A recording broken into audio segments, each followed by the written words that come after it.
Hello everybody. I wanted to talk about some other things that I feel should be talked about, and they are not pleasant at all. But I want to make it as pleasant as possible, because there is no positive way to bring a negative message, and there's no way to bring resonance to someone who's not ready to hear the message. So I'm just going to say it to those of you who are ready to hear it, and it relies around the possibility that the original source of the original people, not the Aboriginal, because that means not original, that the original source may have the key to the all, which is the knowledge that connects us to everything of what we need to connect to. And I have a question for you, anyone out there who listens. What are the chances, just a chance if there's one, what are the chances that the whole curriculum core-based program of the planet, of the United Nations, let's be real, of the Vatican, who created the United Nations, let's be realistic, very realistic, of the possibility that they do still want us to be disconnected absolutely from the true science, which is the Indigenous perspective, which is not a perspective, it's just what we call it in the West, a perspective, a way to perceive something. How do we perceive things? It's such an interesting topic. What are we perceiving? What are we receiving? If you're not receiving anything from the nature, why would I care what you're perceiving? I don't care. But what I do care about is what's being perceived in nature by those who receive. And I'm not going to sit here and say that I'm a receiver, but I will sit here and say that I receive those who think they receive. And I know what's bullshit and what's not. And when the government, worldwide, not just an independent government to government, nation to nation alteration in programming, if we look deeper at our history, what happened to all the indigo people? What happened to the Indigenous people of every single country on the planet? But I only stand here, I stand here gratified, absolutely grateful on Aboriginal land, Indigenous original land. What do we believe? Where did it come from? What does it mean? And what are the other possibilities out there, if not the given choice of freedom information given to those by great scholars who wanted to connect us to the divine, but they never used those words.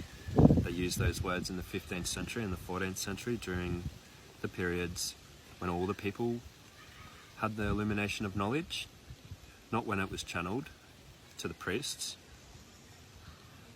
but when it was known by all and shared by all.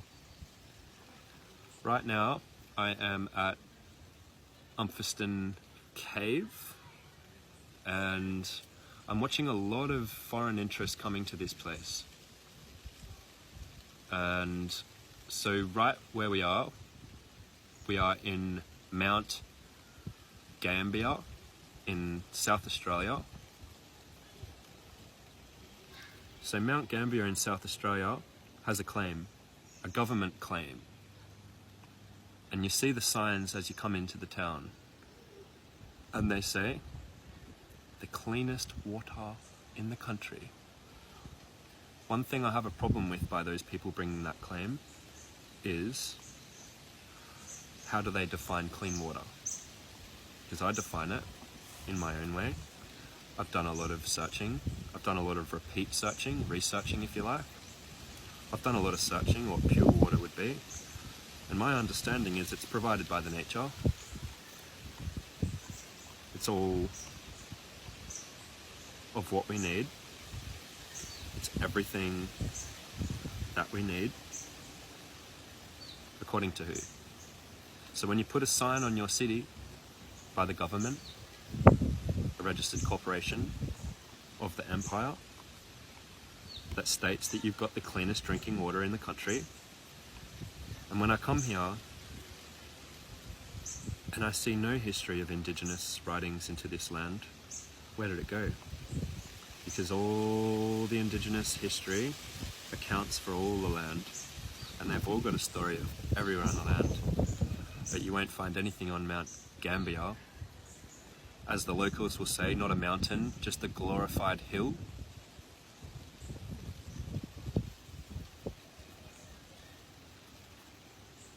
What is pure water? What is water?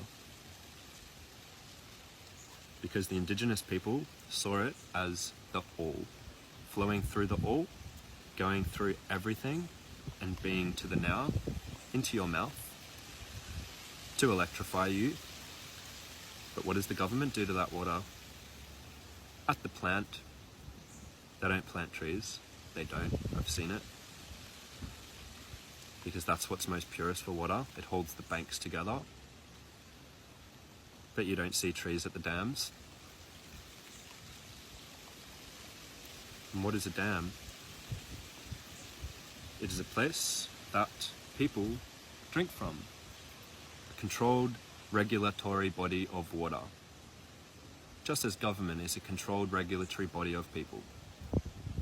But what is a regulated body of water when the number one thing that purifies us electrically is air and water? Air is another subject, but water is the subject now. Everyone talks about sedatives and additives being added to the water, but no one talks about what happens in the original process, and it's demineralization. So how does the water become electric in nature? Not by taking the minerals out that make it electric, that's for sure. Does the lightning from the heavens strike the water to electrify it? A body of water electrified? Does the water flow over an edge, striking a lower body of water, creating sonoluminescence, which is the inside core, the nucleus of each particle of water, sending its electrical current outward to the proton or electron, creating a spark of light in each particle of water. Research sonoluminescence because you can see many great things about it, and it's just a start to what might take us to somewhere of a greater stance of where we were from today with the understanding of water.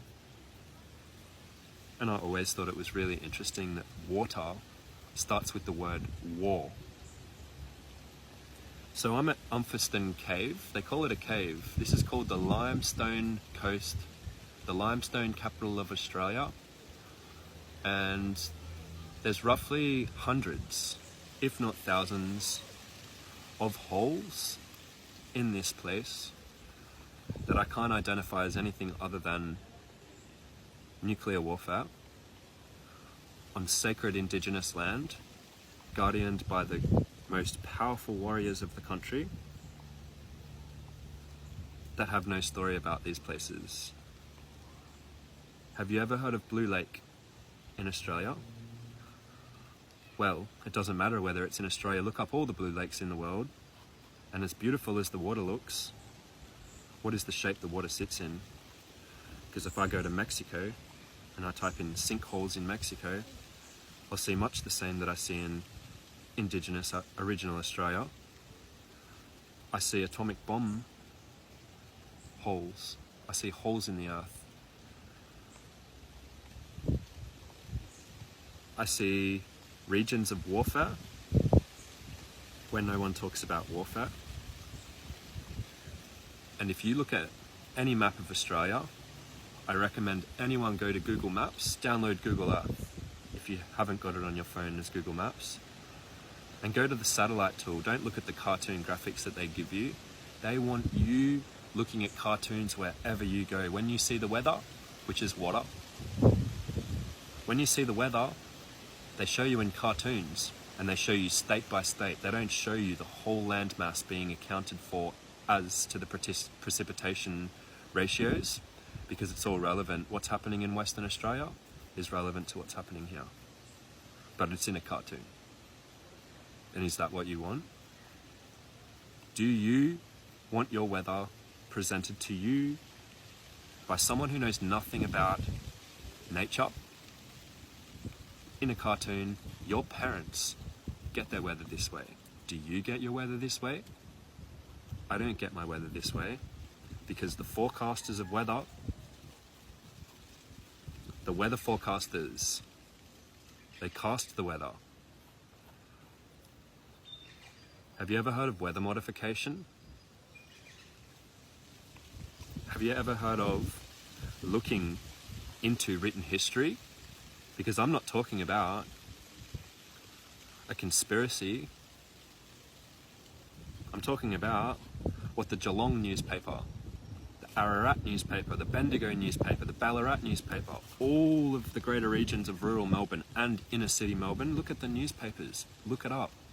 They were all talking in the 1890s, 19th century, 1900s, 1910, 1920. They were all talking about how to harness the weather, and we will do so. So they said, and they did. And they even brought out news reports stating that they did when they did. But we don't believe in this anymore. I see what they did there. I don't always want to see what they did there, but I see what they do there. And you can run from it, you can hide from it. But do you see what they did there? Do you see how we are, as a country of Australia, we are in a water crisis. Don't forget the word ISIS from the word crisis, because Isis is the moon goddess and she controls the waters. So what's a crisis of water, surely? When I know that the water flows from the oceans to the inlands, unless the government puts a ban on those and restricts them and calls them a reservoir or a dam or a bay. While everyone runs around talking about a water shortage, when the sky is water, underground is water, the air's a content of water, majorly. But we're in a water crisis presented by those who took the water away.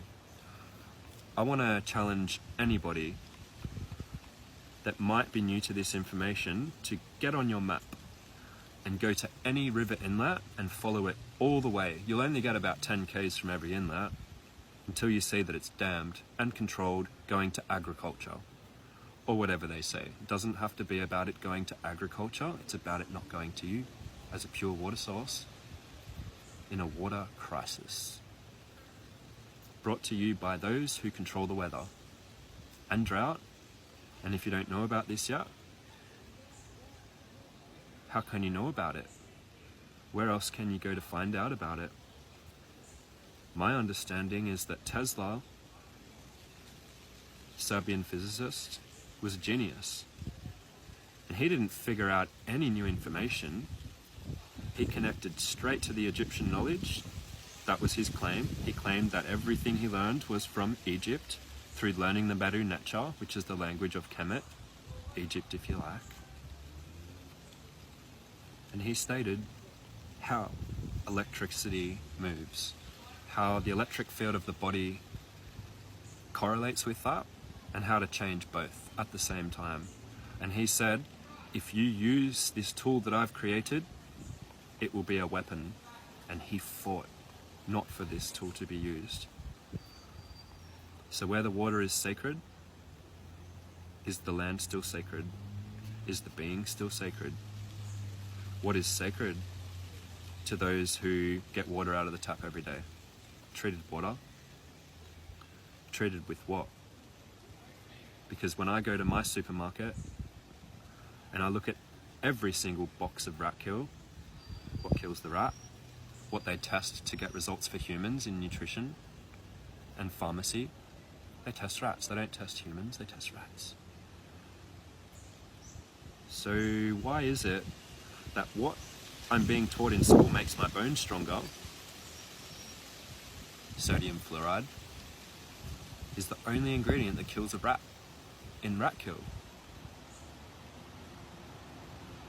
Who introduced it publicly? Adolf Hitler, during the reign of Auschwitz and Buchenwald. He opened up a tap in Buchenwald where the people were crying for water. They were crying to get out. They were crying to get out. They didn't want to be there. They wanted to get out. They hated oppression. They fled oppression. They marched through the mountains. The Jewish people marched through the mountains of Germany like mountain Jews, which is a word that we use for communists, mountain Jews. Interesting. And Kool-Aid, we drink that. But when the people want to get out of the camp of concentration, how do they get out? Do they need to anymore when they've been sedated? Do they want to? No, they don't, and they didn't, and they stayed. And I hear that they were quite calm there. And it reminds me of where I go and I see people drinking tap water everywhere I go. Everyone's fine. But fine to me is a bad day in the weather, according to the meteorologist. But what do we want? Do we want to know the truth? Or do we want to paint a version according to what we've learned to what the truth might be? Because one thing that I know for sure is that if you want the truth, you'll never find it by those who took it. So when I come to Mount Gambier, and when I come to South Australia, and they call it the purest water, and I drink it, and it tastes like shit, and that's the purest water that we can supply to our people, what do? What if you really want pure water? But does it matter? Because we've all got water, we're all drinking the same water. What is water? And why are we being convinced, deceived, absolutely deceived into sustainability by who? By those who set up the missions for the Indigenous people. They stop the water, they trap it, the flowing water that never runs out. The water will never dissolute. We will always have fresh water, but not according to who? According to those who dammed our water and selectively choose the farmers they want it to go to. Are you growing organically? No, you shall not receive water. Come to this side of the bridge. Is that the game we want to play? That's the game we're playing. What do we want? I want the truth. And I don't want to be told that there is an Aboriginal perspective and a new historical way of innovating knowledge. I want to know the truth. Does the government have the truth? Or does the Indigenous culture hold something that the government hopes to eliminate, and they are, and the Holocaust didn't end? And do we know that Holocaust is Latin for fire ritual? But did we forget the rituals that the Empire laid upon us? Then why do we keep falling for the same bullshit every time? I don't. But one thing I do is I love knowledge, and I love connecting to what not might be the truth, but what absolutely is the truth. What is the truth? Do the Aboriginal people, the original people, do they know the truth? And the agencies are trying to take us away from that? Or do they know nothing at all? Because I am 100% sure that they don't know nothing at all. I'm 100% sure that they know everything that needs to be known. What might that be? Sustainability?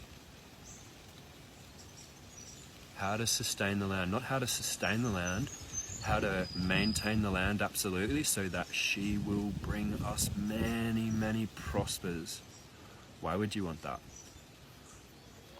Do you know in some parts of the world, community gardening is being banned while community gardening is being opened up in other cities with an agenda to ban it? Have you ever heard of the Earth Charter through the United Nations or Agenda 21? I highly recommend anyone to do some deep research onto the political basis of Agenda 21, which is sustainability and how to maintain that sustainability according to who. So what is sustainability when you don't know how to sustain your own self?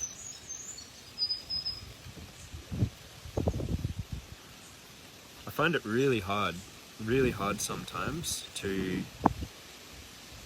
I don't find it really hard, I find it a real big struggle to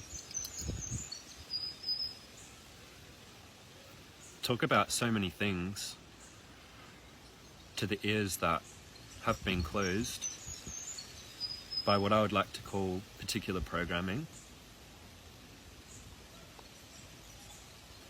And what do the Indigenous people have to say about the way of sustainability?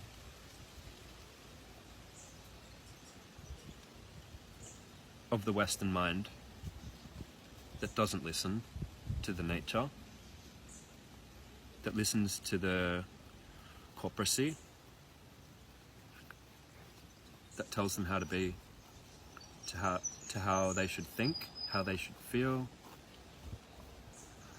why they shouldn't worry about certain things. Don't worry about it. One of the most common phrases in my country is, she'll be right. She is the nature. Will she be right? I'm sure she's strong enough, but is she right not to consider her? Or should we consider her? Because everything we have is from her. Why not? Why not just speculate what it means to be connected in an Indigenous way to an understanding? I don't like to use the word understand, but to overstand the nature, to stand over the understanding of the nature in order to be able to benefit from it, to do something with it. What do we learn about nature? The deepest thing in 2020 that I can connect to for the major population is permaculture, which comes from South Australia, where I am currently. It comes from this place in Australia, so they say, and it was a white man. It was a white man, and what was permaculture based on? How to make the land work within the land, everything working ecologically. This isn't permaculture, this is Indigenous land care. This is how the original people were caring for the land. Don't tell me it was a white man. Don't tell me that you're interested in permaculture but not interested in Indigenous Australia. I don't care. And they're rolling in their graves that we play golf on. Did you know that nearly every golf course in Australia is on an Aboriginal burial site? How disrespectful.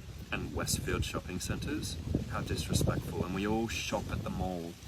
We have no idea where our history has come from. But if only we connected to her story, well, we would absolutely know where our history had come from. So, what do we want?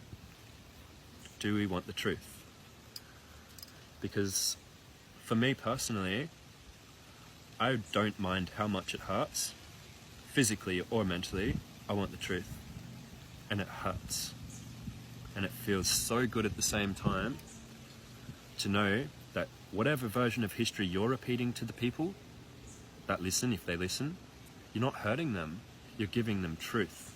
And even though it hurts, you're connecting them to a soul truth of the universe, that the original people of the land, ask them.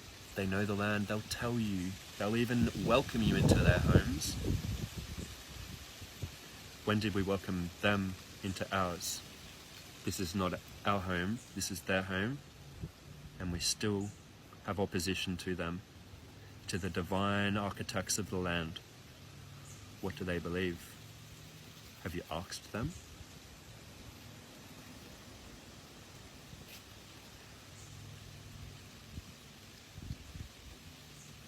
What would you ask an Indigenous person if you had the chance? Would you ask them what they eat? Would you ask them relevant questions? Or would you sit and listen, knowing that you're about to be learned some whole new knowledge that completely destroys what you knew, what you thought you knew? And it's new knowledge. Do you want the old knowledge, which was always known? How to build the pyramids, how they connect to the stars. We can't do that anymore, but do you want to learn that? Or do you want to learn the misconceptions within the deceptions? I don't want that. I'm okay without that. But I'm asking, what do you like the idea of? Do you like the idea of being deceived? You don't? Then why are you allowing that deception?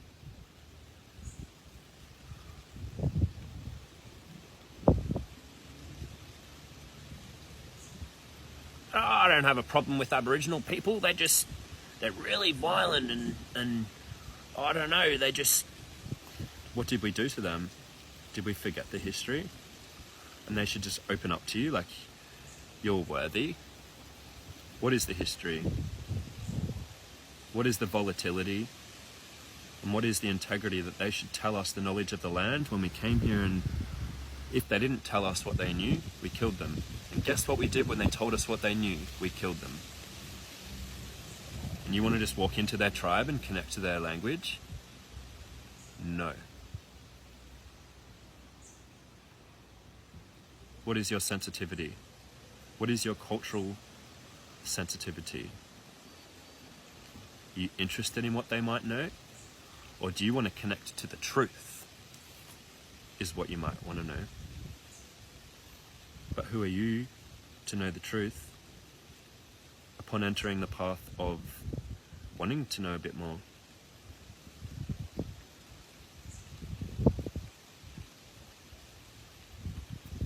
And the one thing that I know about this land that I'm in Mount Gambier,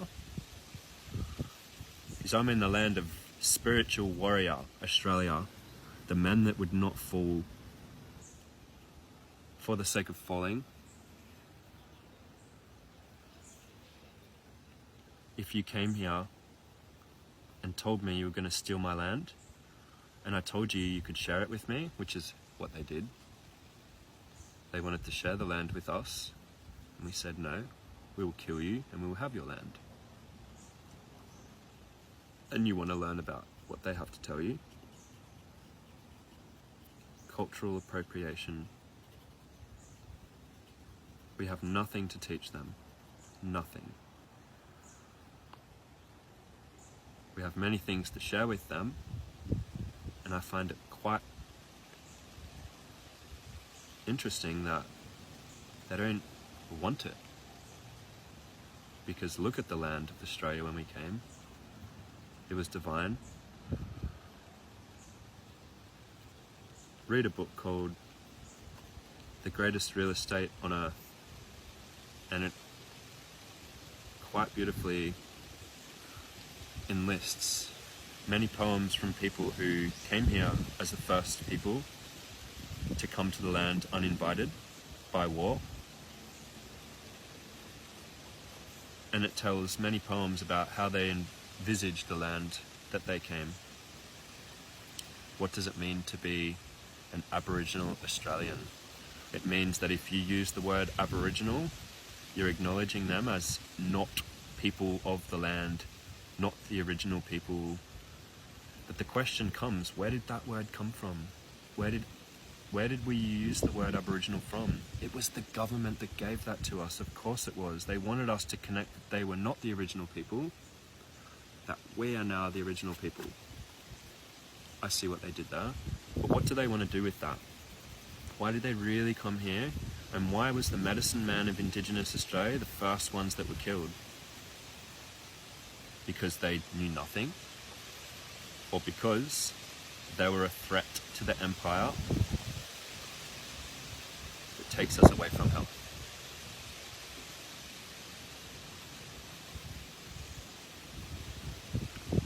So,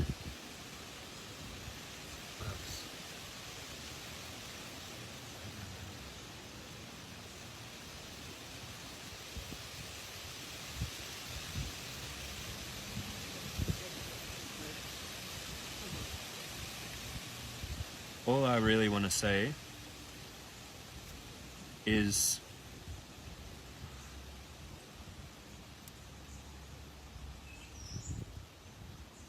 what does it matter?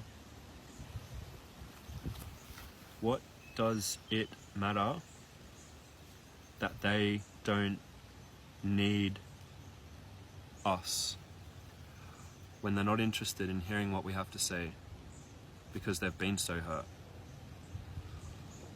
But we have the right to tell them what we want to tell them?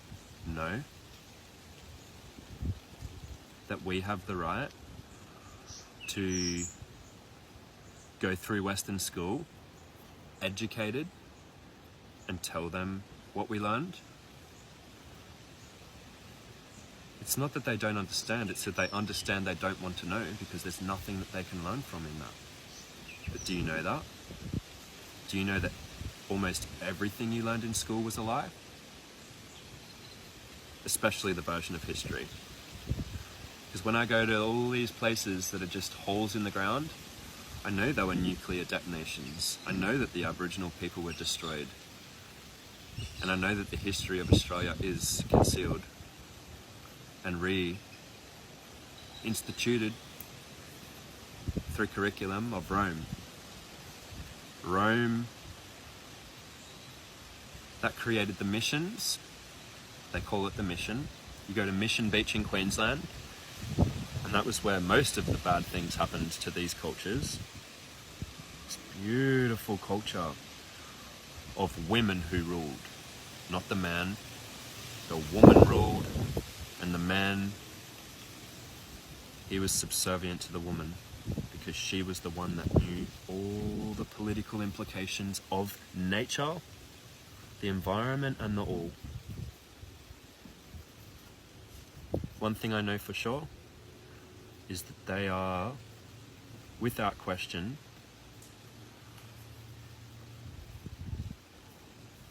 absolutely strong in their will of knowledge, and they know what they need to know.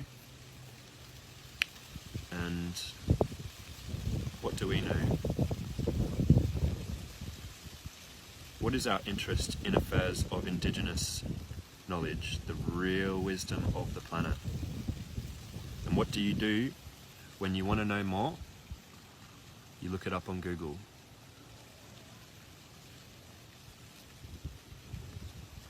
Interesting.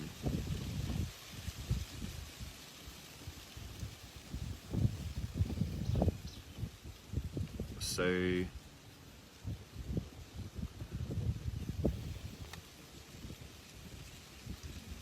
I have nothing much else to say right now. I just felt like I really had to say that. And